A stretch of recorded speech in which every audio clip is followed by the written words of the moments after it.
2014 में चाय पर चर्चा से जो शुरुआत हुई थी वो अब चौकीदार तक पहुंच गई है। इसी का एक हिस्सा थे अभिनेता परेश रावल, जो इस समय हमारे साथ मौजूद हैं और चाय पी रहे हैं। सर, हम देख रहे हैं चाय, और यहाँ पापड़ी हमें दिखाई दे रही है, खाखरा दिखाई दे रहा है। ये फ्लेवर जो है राजनीति के फ्लेवर से कितना अलग दिखाई दे रहा है? मसाला तो इसमें भी है, टेस्टी ये भी है और ज़रूरी ये भी है।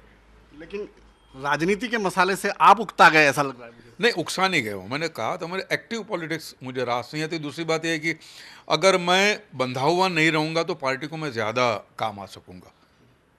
ये मेरी सोच है।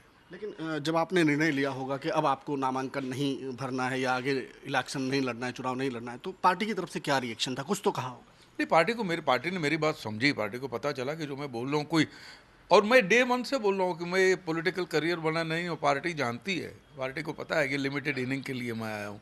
और पार्टी को ये भी पता है कि मेरा कोई ऐसा रीज़न नहीं, क्योंकि मैं एक बार हम लग गए, दिल से जुड़ गए, दिमाग से जुड़ गए, फिर हमारी कोई ऐसी कोई असंतोष की भावना का ऐसा कुछ है ही नहीं। तो पार्टी को पता है कि ये क्लियर है, जो इसके दिल में है वो मुँह पे है। तो सीधी बात है। कहीं ऐसा तो नहीं कि मतलब जो 5 साल आपके रहे सांसद के बतौर, उसमें कहीं कार्यकर्ताओं से नहीं जुड़ पाए आप, या लोगों के काम और लोगों की शिकायतों तक नहीं पहुंच पाए? नहीं नहीं भैया, देख लीजिए, मैंने बहुत सारा काम किया है, ये तो वजह बिल्कुल नहीं है। और जब भी सर्वे भी हुआ था, कुछ लोगों ने, चैनल वालों ने भी सर्वे किया, तो बोलते हैं नहीं परेश भाई चाहिए, वो वजह ही नहीं है। ये मुझे एक्टिव पॉलिटिक्स नहीं करना, यही बात है, और कुछ नहीं। 2014 में एक मोदी लहर थी और उस समय देखा जा रहा था कि तमाम लोग जो है मोदी मोदी कर रहे थे। अब 2019 में आप कुछ फ़र्क देख रहे हैं? आपको कहीं पे मोदी मोदी मोदी कहना कहीं पे कम दिखाई देता है? बंगाल में भी हो रहा है मोदी मोदी, उड़ीसा में भी हो रहा है मोदी मोदी, नॉर्थ ईस्ट के अंदर भी हो रहा है मोदी मोदी। अब तो लोग ज़्यादा जोश से बोलते हैं, हाउ इज द जोश, मोदी मोदी ये है। लेकिन कई बार ऐसा होता है, कितना भी अच्छा राजनीतिज्ञ हो, कितना भी अच्छा नेता हो, प्रशासक हो, लेकिन लोगों के अंदर थोड़ी नाराज़गी जो है आ ही जाती है। मैं समझता हूँ हमारी जनता जो है एक अच्छे लीडर की लीडरशिप के नीचे समझदार ज़्यादा हुई है। समझदार तो है ही जनता, लेकिन ज़्यादा समझदार हुई है।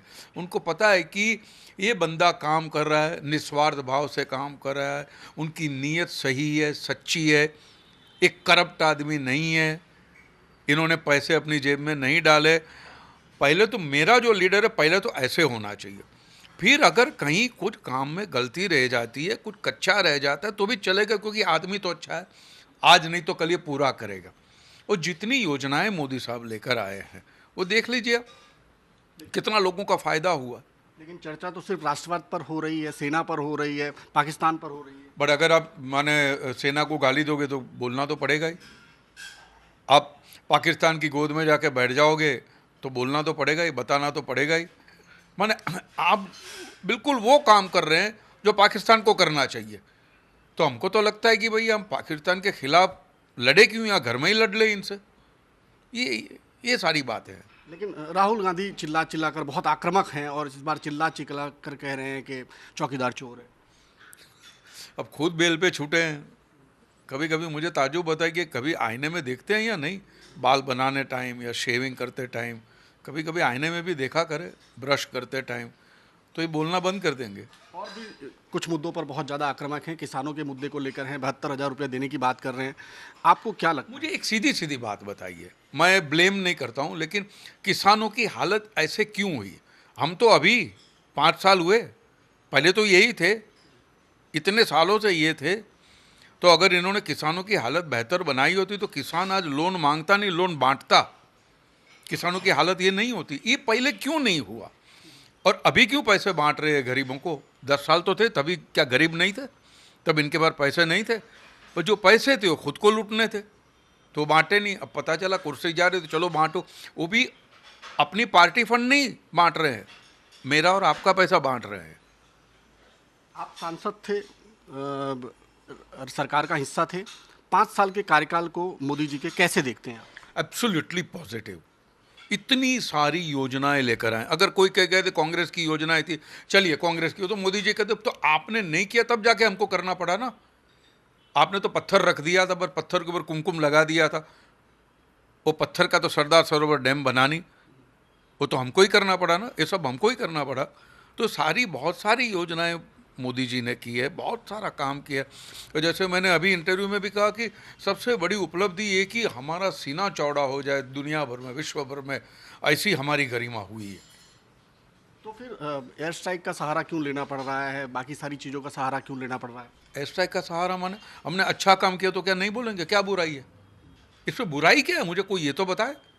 हम क्या ये कहेंगे हमने 2G 3G घोटाला किया है? अरे हमने किया, हमने दुश्मनों को ठोका है, वहाँ जाके हमारे जो शहीद हुए थे उनका बदला लिया है हमने।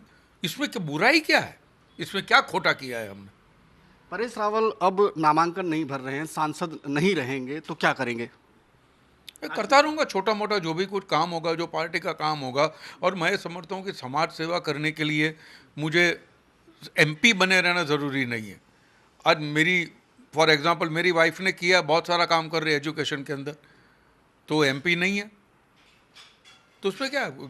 करना चाहिए सबको काम। कहीं स्टारडम तो आड़े नहीं आया? कोई स्टारडम, मैं खुद अपने आप को स्टार मानता नहीं हूँ, फिर आड़े कैसे आएगा? आखिरी सवाल, क्या नतीजा देख रहे हैं? नतीजा मैं देख रहा हूँ कि 2014 में जितनी सीट्स आई थी उससे ज़्यादा सीटें आएगी इस बार, और मोदी जी प्रधानमंत्री बनेंगे। शुक्रिया। ये थे परेश रावल, जिनका विश्वास बिल्कुल उसी तरह से है जो 2014 में थे। उनको आज भी विश्वास है कि जिस तरह से मोदी लहर 2014 में थी, वो लहर आज बिल्कुल कम नहीं हुई और एक बार फिर नरेंद्र मोदी प्रधानमंत्री बनने जा रहे हैं। कैमरामैन प्रीतेश के साथ भूपेंद्र सिंह, अहमदाबाद, न्यूज़ 24।